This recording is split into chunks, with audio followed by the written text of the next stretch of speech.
আমরা সকলে মিলেই কিন্তু মুক্তিযুদ্ধ করে বাংলাদেশের স্বাধীনতা অর্জন করেছি। একইভাবে কিন্তু খেয়াল করে দেখবেন, গত ১.৫ দশকে স্বৈরাচার ফ্যাসিবাদ বিরোধী যে আন্দোলন, সেখানেও প্রতিটি ধর্মের মানুষের অংশগ্রহণ ছিল।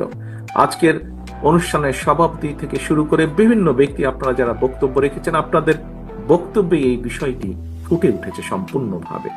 একইভাবে ২০২৪ সালে ধর্ম বর্ণ নির্বিশেষে ছাত্র জনতা, বিশ্বাসী অবিশ্বাসী কিংবা সংশয়বাদী, আমরা সকলে মিলেই কিন্তু বীর জনতা গণ অভ্যুত্থানের মাধ্যমে দেশ এবং জনগণের স্বাধীনতা রক্ষা করেছি আমরা।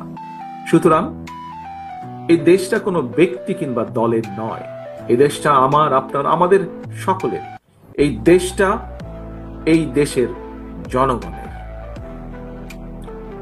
প্রিয় খ্রিস্ট ধর্মাবলম্বী প্রিয় ভাই ও বোনেরা, ফ্যাসিবাদী জননী, স্বৈরাচারের জননী দেশ ছেড়ে পালানোর পর ধর্ম বর্ণ নির্বিশেষে প্রতিটি বাংলাদেশী নাগরিকের সামনে দেশে গণতন্ত্র, সুশাসন, মানুষের অধিকার প্রতিষ্ঠার এক অপার সুযোগ তৈরি হয়েছে।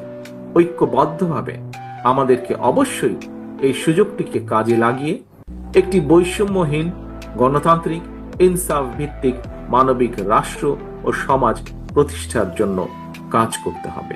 এবং সেটি প্রতিষ্ঠার জন্য আমি ব্যক্তিগতভাবে একজন রাজনৈতিক কর্মী হিসেবে মনে করি এখনই শ্রেষ্ঠ সময়। রাষ্ট্র গণতান্ত্রিক না হলে, রাষ্ট্রে সরাসরি জনগণের ভোটে নির্বাচিত, জনগণের কাছে জবাবদিহিমূলক সরকার প্রতিষ্ঠিত না থাকলে জনগণকে কি ধরনের নির্মম পরিণতি ভোগ করতে হয় বিগত ১.৫ দশকের বেশি সময়কালীন ফ্যাসিবাদ স্বৈরাচারী শাসন শোষণ এর সবচাইতে বড় প্রমাণ।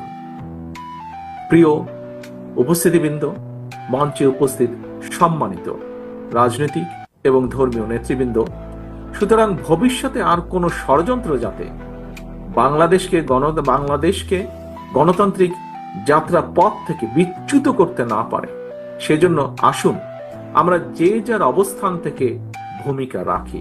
এই ভূমিকা রাখার জন্য আপনাদের উপস্থিত প্রতিটি মানুষকে, যারা আমার সামনে আজকে উপস্থিত আছেন অথবা অনলাইনের মাধ্যমে যারা সংযুক্ত আছেন, প্রতিটি মানুষকে আমি আহ্বান করব, অনুরোধ রাখব। প্রিয় ভাই বোনেরা, আপনারা ইতিমধ্যেই জেনেছেন মহাসচিব সাহেব ওনার বক্তব্যে উল্লেখ করেছেন গতকাল বৃহস্পতিবার রোমান ক্যাথলিকদের প্রধান ধর্মীয় গুরু নির্বাচিত হয়েছেন লিও চতুর্দশ। আজকের এই অনুষ্ঠান থেকে নবনির্বাচিত পোপকে আমরা আন্তরিক অভিনন্দন জানাই।